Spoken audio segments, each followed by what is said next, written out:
Hi, good afternoon, and welcome to the Riverwood Conservancy's latest webinar, our final bird photography webinar, at least for now, final bird photography webinar of this last summer that has been graciously hosted by our resident photography expert, Dave Taylor.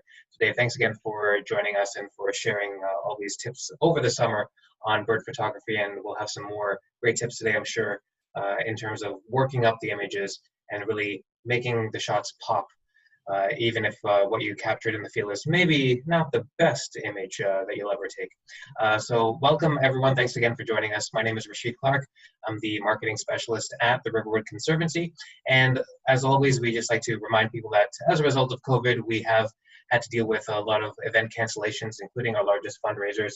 So if you have the financial capacity to support us through this challenging time and help keep programs like this going strong, as well keep our conservation efforts at Riverwood going strong, we'd very much appreciate a donation at theriverwoodconservancy.org. Thank you for your time and consideration. Dave Taylor, as you hopefully know by now, is a wildlife photographer, author of more than 40 books on wildlife and ecology. He's produced educational videos and material for wildlife for school curriculums, and has taught science and geography for over 30 years, and nature photography and writing for over 25 years. So story checks out. Dave knows what he's talking about. And we will get to Dave's presentation now, and I'll turn things over to Dave and his desktop. Okay. Well, thank you all for coming back. This is the final one of, I guess, 5 workshops we've done. I've tried to walk you through the process of taking pictures and getting them more challenging as we went along. Now the question is, you've taken all these pictures, what do you do with them? And that's really what we're going to take a look at today. When I was teaching at Humber College, this was always an important part of the whole procedure. Now, I am not going to pretend to be an expert on Photoshop or the Mac or whatever. There are lots and lots and lots of good videos that will help you learn about the particular product and work your way through them. I'm going to talk about my workflow and what I do, and hopefully it'll be of some benefit to you. You are welcome to pose questions, but I'm going to try and keep this fairly basic as we go through it. The first thing, I guess, to do is to begin at the beginning, which is, how do you get your pictures onto the computer? Now, you can connect your camera directly to the computer and download them, or you can copy them from a drive. I can't show it to you because it's wired in here, but I use a card reader, and I put the card in, and I typically go to one of the file systems and download them. There are many of these programs like Lightroom and Photoshop, I guess, to a degree, will download them specifically. I like to have some control. Now, I mentioned Lightroom. Lightroom is a wonderful program. It's a program I don't use, but the fellow I take a lot of pictures with, Gary, he does wonderful stuff with it. So he is a Lightroom guy and uses Lightroom, I would say 90% of the time, where I use Photoshop about 90% of the time. So let me just address that first. You can get Lightroom, Photoshop, and a program called Bridge. They're called CC, Photoshop CC, and it's 2019 version. It's about $100 a year or $10 a month, and you get all 3 programs, and that is an incredible buy. Now, when I was teaching at Humber, which I haven't done for about 10 years, you could buy Photoshop as a student for about $700 or something, maybe less. I figure, let's take $700 for 7 years of using Photoshop for $700 and having always it upgraded to the next version automatically. To me, has been a great value, and I do not regret making the commitment to the CC version of it, the Creative Cloud version. I would suggest you do it. However, in all honesty, There are lots of free programs, some of them modeled after Photoshop, that you can use and get downloaded onto your computer, and they'll work fine. Photoshop is far more sophisticated than most of you probably need, but if you want to go to it, it's a good deal. I use it on 2 computers. The $99 allows you to load it onto 2, so I have it on my Mac, which is what we're working on right now, and I also have it on my PC. And I find it just does a great job. So let's start. So you downloaded your pictures, and I'm going to, using the Mac, the best way to look at your pictures that I found is in Bridge or Lightroom, but I'm going to use Bridge. So I open up Bridge and I look at it, and you can see I've got a fair number of pictures here. This is pretty much all from a shoot that we did last week, really. You can see if you go through, I'm doing some cloud pictures down here. Now, the reason they're there is not because I'm going to ever sell those cloud pictures. What I shot them for was to load them in to the background when I take out the background of a picture and I want to have a nice cloud. So I'm starting to develop a little file just on clouds. So let's say I want to put these into a file. So I click on Bridge and I open new folder. And this is a really neat program. So I'm going to just say clouds, hopefully spell it correctly. Push enter. Then I highlight all of the cloud pictures, which are now moved down. Where did they go? There they are. So these are my cloud pictures. And I go down here and I say move to clouds, and poof, they're gone. And you can do that with all of these. And I would just go through these pictures. Now you do get a preview. You can see it on the right-hand side of the screen. I hope it's the right-hand side. This is a couple of mallards, I think, taken off. So you can look at them, you can go through them, you can decide whether you want to keep this one or this one, which one is the best one. Some are better than others. It's a good way, and I would suggest that you do pre-edit them, especially if you're shooting RAW. If you're shooting RAW, your files are huge, and you don't want to clutter up your computer with too many pictures that are really not that good. So I do that, go through, I get rid of the ones I don't want. Then I go back and I have already put them into some files. So the file folders kind of look like this. So I'm going to be looking at some images that I've set aside here for the talk. And I'll start with this one.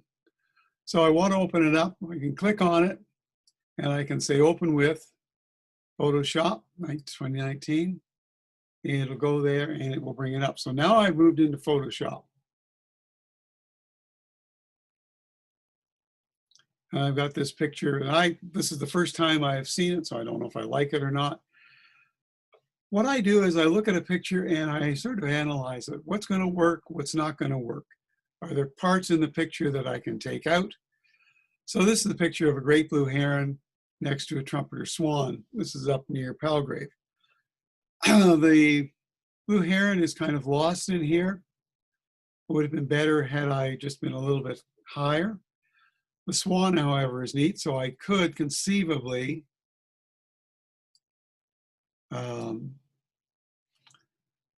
do a picture some like this, and just crop that out for a second. Now, if I know Rashid does cards for various reasons, and sometimes he would be looking at a card that might look like this as a bookmark or something that we might mark it and then put Riverwood Conservancy on or whatever. We wouldn't be doing trumpeter swans, I don't think. However, so I can get that picture out of that, but really, I'm not really into making bookmarks, so I'm not too concerned about that. So you analyze the picture, you say, well, this will work, this won't work. Do I have a better picture? What can I do with it? I'm going to go back to Bridge. And I'm going to go to another picture of the trumpeter swan. Open with Photoshop.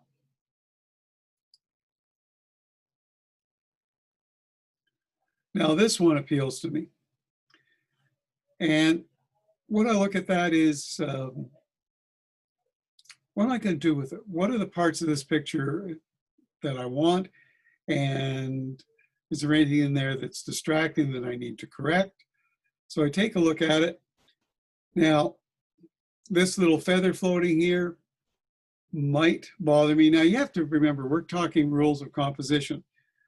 The composition in this picture is right in here. It follows the neck of the bird up and down. It's lovely. This is a bit of a distraction. Maybe I'll get rid of it, maybe I won't. Would it be better vertically or horizontally? That depends. When I worked for Ontario Outdoors magazine, especially back in the early 80s, all of the pictures that they were interested in would look something like this. And I'll just crop that. Each crop.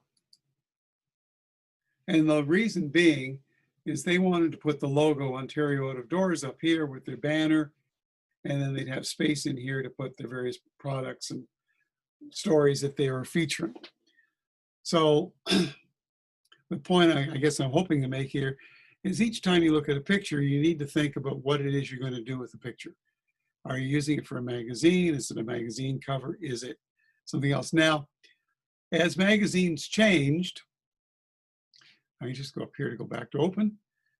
Ontario Outdoors changed. They went to a square format for their pictures, and they no longer needed that, so they could then take pictures like this. If I'm sending the picture to an editor, I might just send it like this with no fixes whatsoever.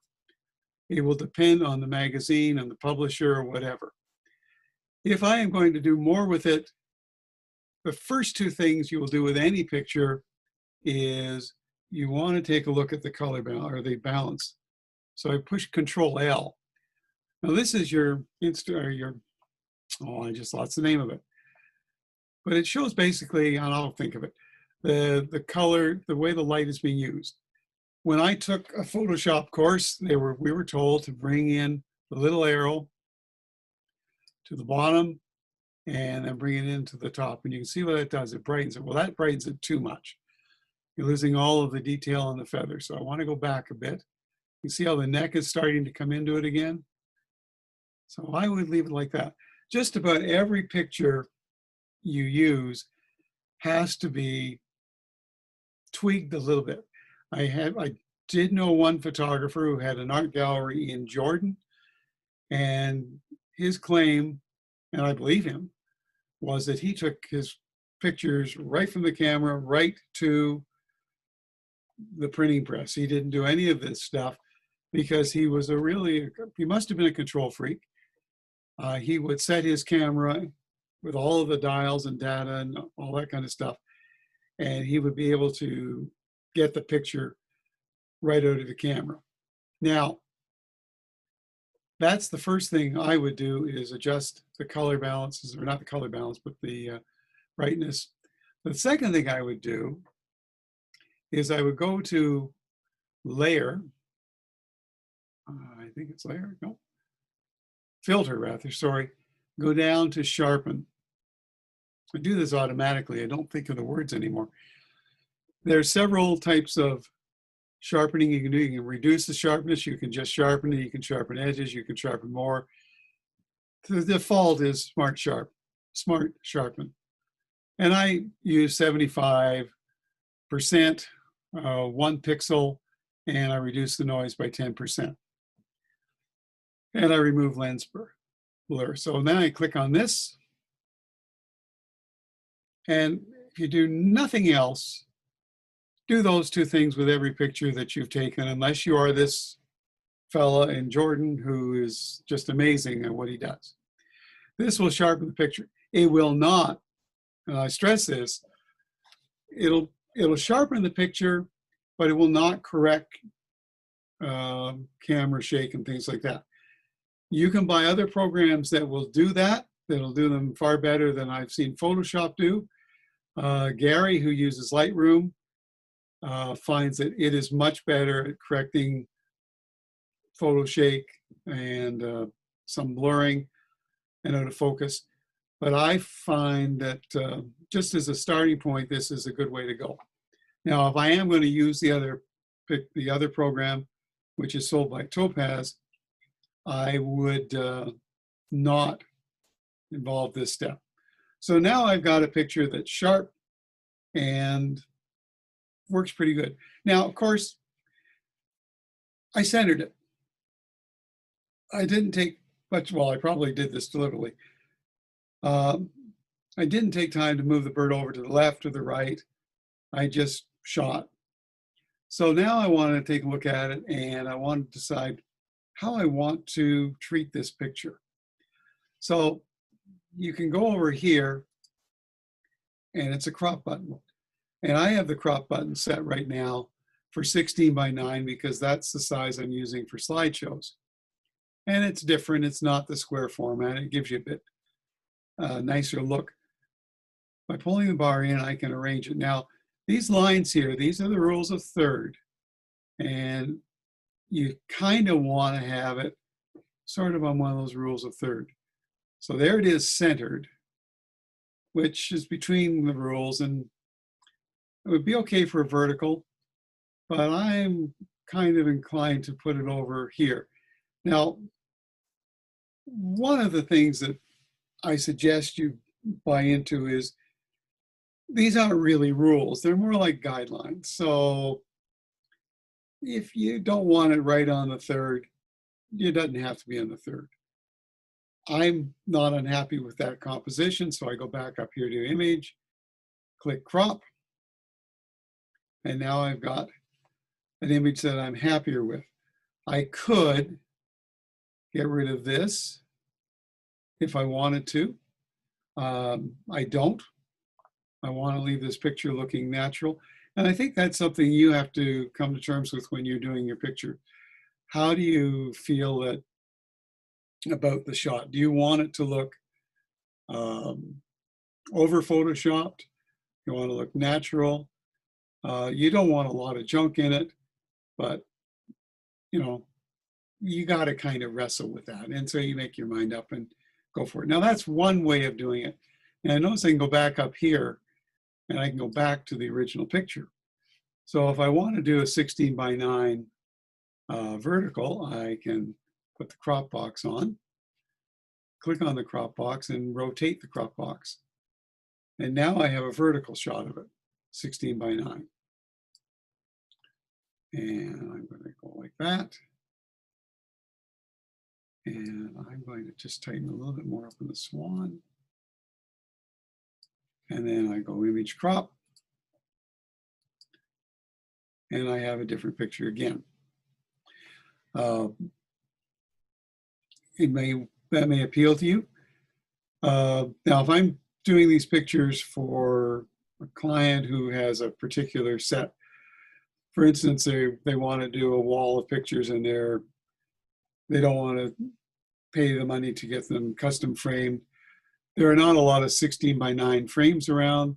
They're 12:8s, they're 8:10s, they're 11:14s. So I would adjust the cropping accordingly to match the frame size. You can take your pictures and get them framed with a mat for 16:9 or 3:2 or 16.158 and 9 if you want, whatever you want. But that generally gets into more bucks. So I'm not unhappy with that. Notice that you can see the eye shine in this swan. That is really important. Like we said earlier on in the photography course, if the eye's in focus, the rest of it's in focus. Okay. So I'm not going to do, if I wanted to keep that, I would save it. I'll go back to here again. I'm not going to do much more with this picture. I'm going to go back to the bridge. And I'll show you a trick to make a picture of your flight shots into something that's a little bit nicer. So again, click on it, open with Photoshop. And there's the picture. Now I'm going to get rid of this. You notice this picture is, boy, the rule of thirds kind of doesn't apply. It's the bird is almost out of the picture.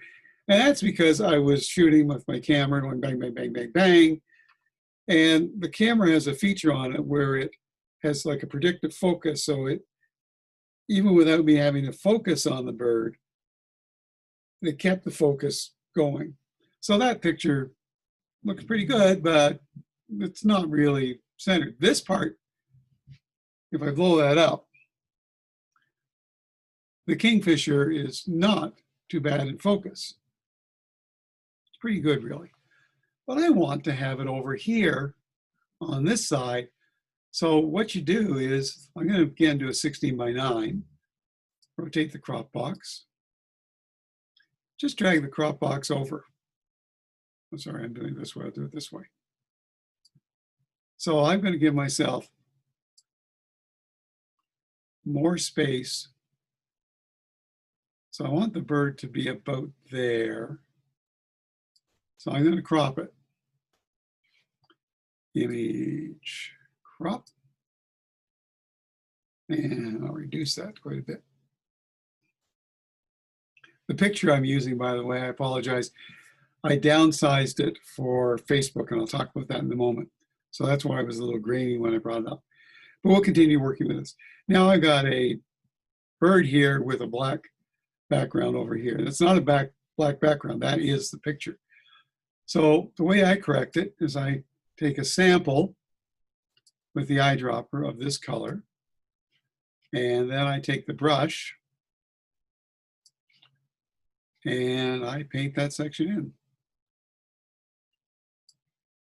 in. And voila, you have what looks to be a reasonably even sky until you blow it up a bit. And then you see that it's two different colors. Well, I always try and pick the section of the, if I can get this, if I can get rid of this brush. Come on, go back here.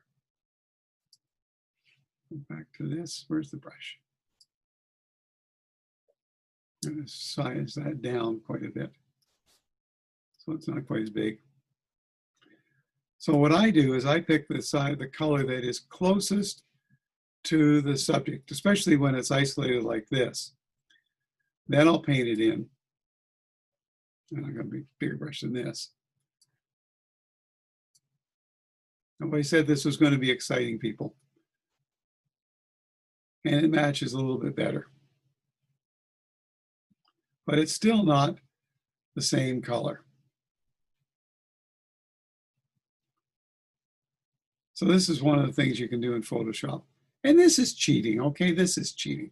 Should have been a better photographer.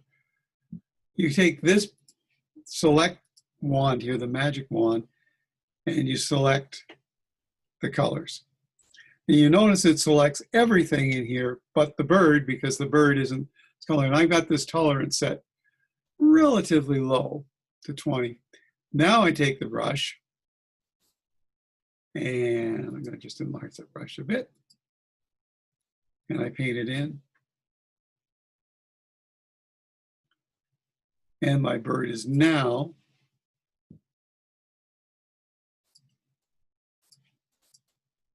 in a blue sky. And now I can crop it as I want.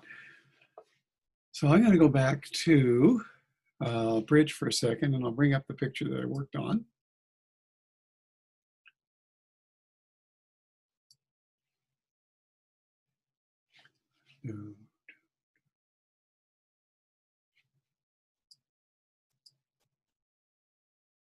And when I watch these other guys' videos, and they're always doing what I'm just doing, they're fooling around trying to find something, and you think, why? They could be better than that.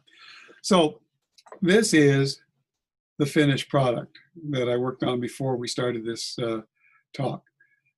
It is not the product that you will see if you go to my Facebook page. I put it up there. It's kind of a promotional thing for this. I did one extra step, which was to use a program called Topaz Sharpen, and it sharpened the bird up even more. And that's the picture you will see there. This picture, if you look at it, it's still a little on the soft side because the bird had moved a little bit out of focus. When you look at the final one, and I'll go open that up in Bridge. Here I am messing around again. This is the final one.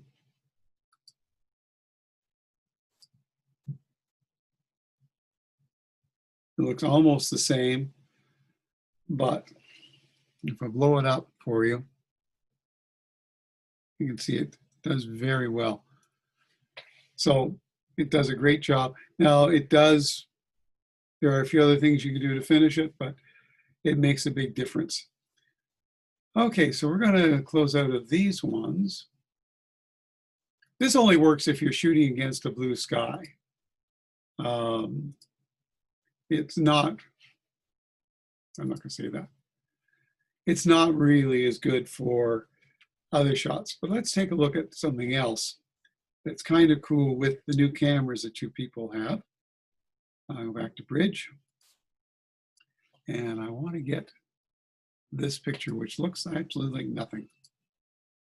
In fact, it was one of those pictures that I was tempted to just throw out until I took the time to explore it. So you can see, if you look at the picture, there's a bunch of ducks back here. I'm not interested in the ducks. There's a great blue heron there. I'm not interested in it. What I am interested in is this picture now. I just chose this very quickly. I have looked at the sequence. There's another picture that's a little better, but this is what interests me here.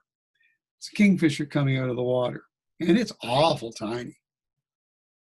But you blow it out, and suddenly you begin to see, wow, there's detail in here. There's the splash. Look at the feathers I can see here. In the other shots, there's actually a fish there. Now, this is a camera that shoots 22 megapixels. When I started shooting, I think I had a 6 megapixel. That was my Canon EOS 10. And I've still used some of those pictures. But these 22 are so much sharper. And the new camera they just brought out is, I think, 40 megapixels. It's just amazing what you can blow up. Still, you had to have that picture sharp. So go back. I'm going to do this one just for fun to see what we get. I'm going to crop in on it quite a bit. I don't need the heron in it. I want the action of the kingfisher coming out of the water. I want to compose it. It's going to put them right on the third. Maybe just bring this up a bit more. Image crop. Now you would think you're probably not going to get much out of it, but you'd be wrong. Now at this point, because I'm working with a smaller image, I'll do the Control L. I'll bring this into here. This is showing me I got lots of light, but I'm just going to brighten it a bit. Okay. Then I will go to Sharpen.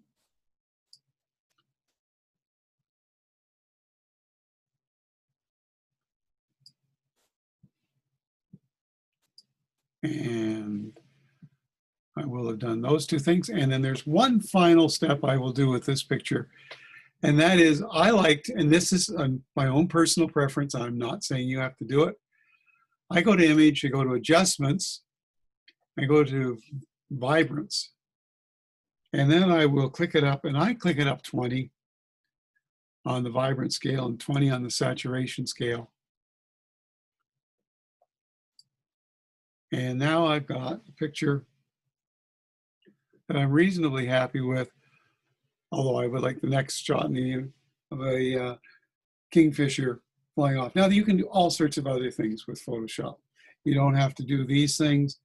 And there are people that in the audience are saying, well, you know, I like what he's doing, but I could do it this way. kind of a truism about Photoshop is there are 3 ways of doing just about the same thing in Photoshop. You can do it my way, you can do it your way, and you can do it somebody else's way. And the chances are somebody else has probably got another idea.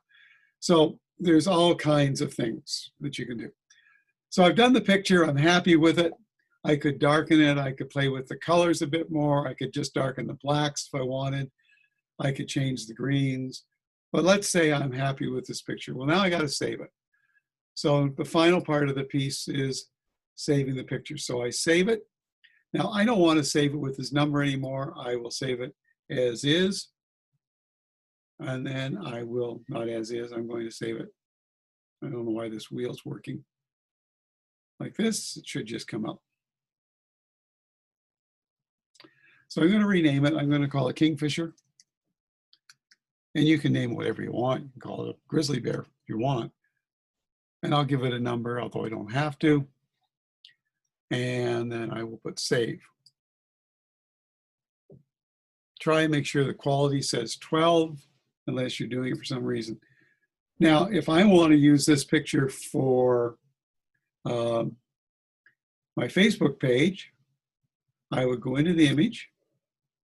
I would go to image size. And you see down here, it says it's 300 DPI. Well, 300 DPI is for publishers. If I'm printing it to go on the wall, I'll probably use 180 DPI. And if I'm putting it up on the net, I tend to use 72.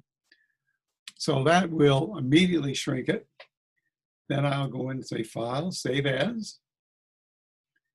This time, I'm going to put Kingfisher Facebook, FB.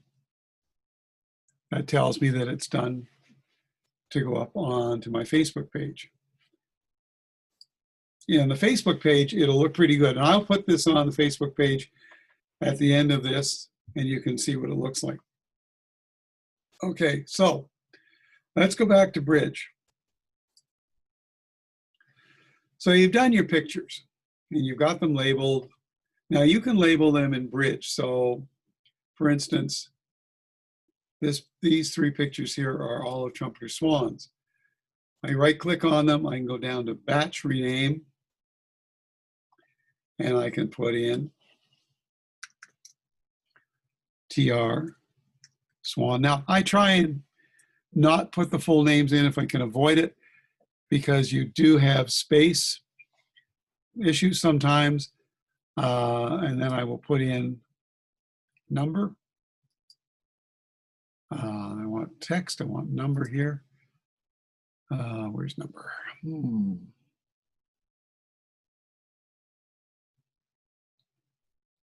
That time, sequence letter, sequence number, there we go.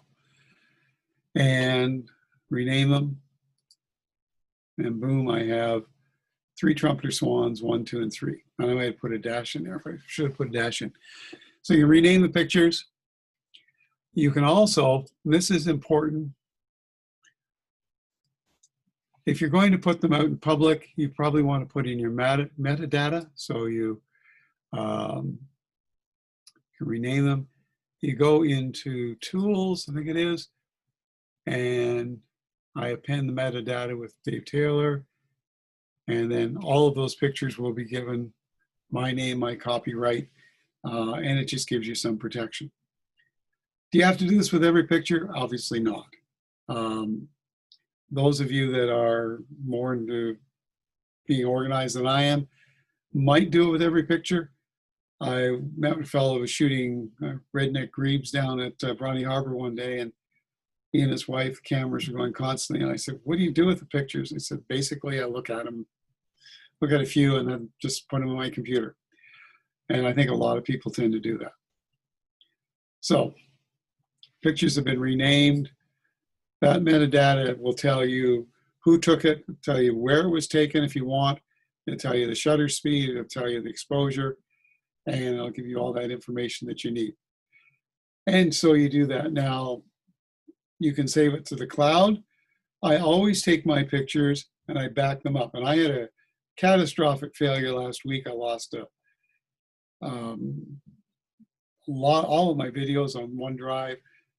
but I had them backed up on another, so even though I lost the drive, I still have my pictures. And I don't ever store your pictures on your computer. Store them on a separate drive, and if you can, keep that separate drive backed up, and if possible, keep it off of your computer so that somebody can't hack you and hold your pictures for ransom. So that's what we've done. So how's our time? And I think that's a good place to wrap it up, and we'll take some questions. So Rashid, I'm going to turn myself back over to you. All right. See where we go. Dave, thank you so much. Another excellent presentation, and some really good tips and tricks in there to play around with the wonders of technology to make your photos even better. Some tips that I will certainly use in my work going forward, but we won't tell anyone about that. And so for anyone that has questions, please drop them into the Q&A panel, and we'll get to them as we wrap up over the next little while. So Dave, I know you did all the work today in Photoshop and Bridge, and you had mentioned some of the other software that's available for people to use.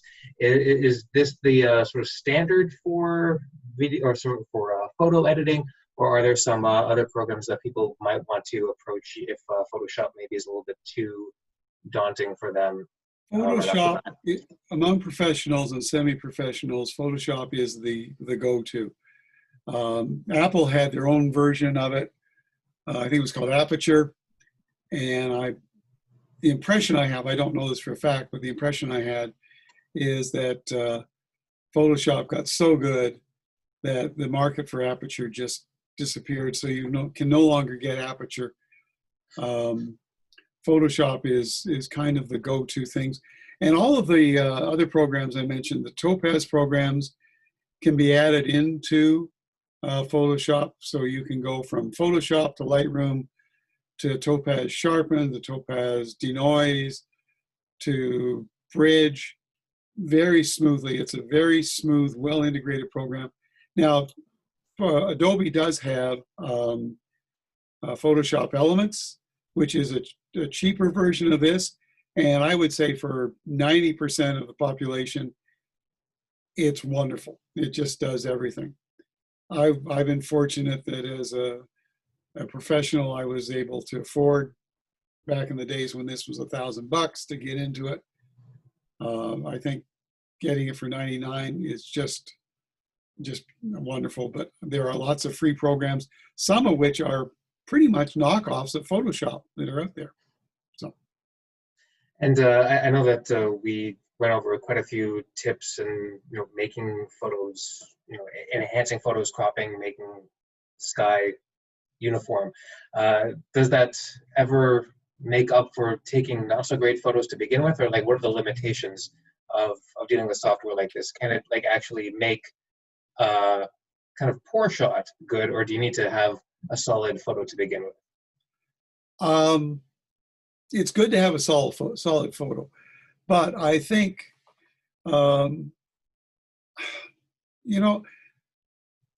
Gary, I mentioned Gary because he's an excellent photographer and I enjoy working with him. He is really good about weeding out his pictures, and he gets rid of them very quickly. So he'll shoot 500 pictures and he'll wheedle it down to about 20 that he'll keep. And it works for him, and he sells pictures. He does a great job, and I just admire his ability with Lightroom, especially. But he was telling me once that he was going through his pictures. This was before we got into digital. He'd been on safari with me, and he had this picture of an elephant that he thought was really crappy, and he was going to throw it out. And then he didn't, and then a year later, he was looking through his pictures and came across this elephant. And yeah, it was blurry, and yeah, it was sort of out of focus, but the elephant was moving, and the ears were swinging, and the tusks were swinging, and it was a great shot.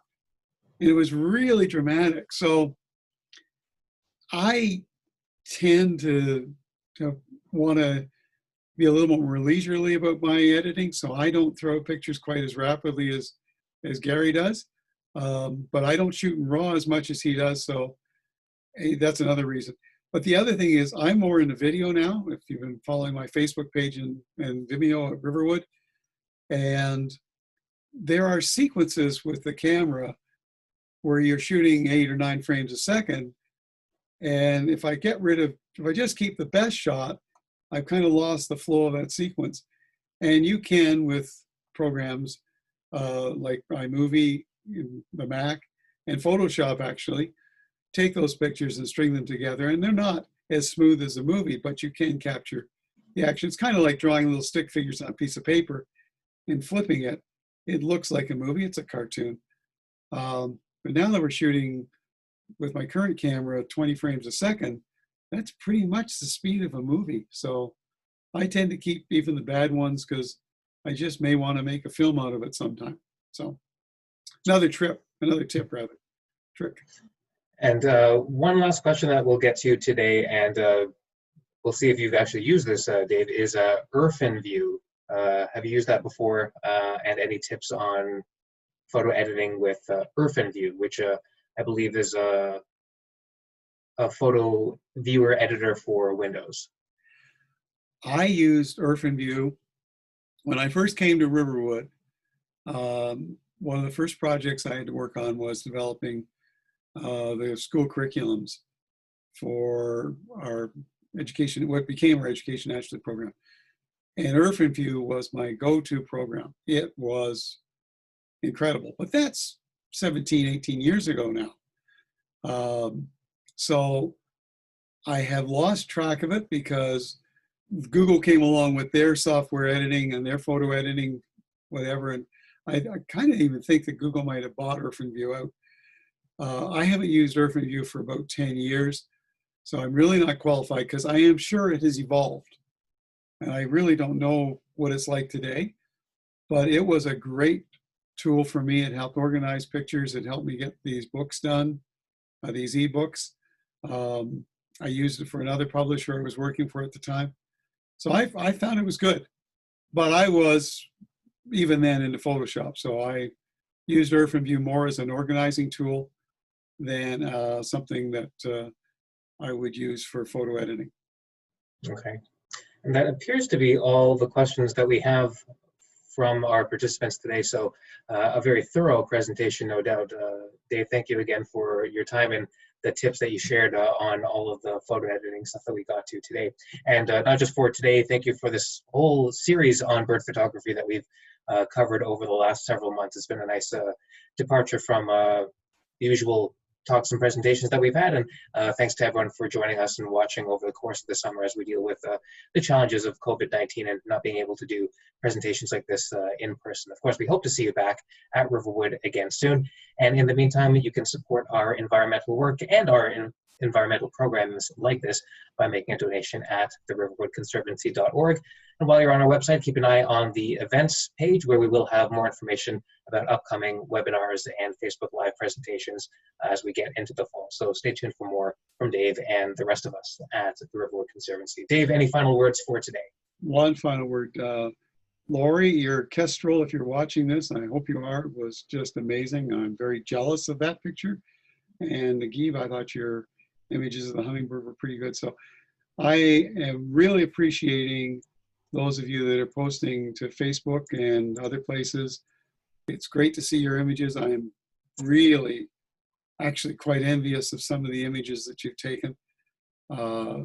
Keep up the good work. Join us, I hope, in the fall for a series on mammal photography. We'll see how that goes, and keep tuning into Riverwood because we've got some surprises coming up for you. So thank you, Rashid, as always. Wonderful to work with you, and we'll see you in September, I hope. Yes. Thanks again, Dave. Thanks to everyone for joining us. And in the meantime, stay safe. Take care.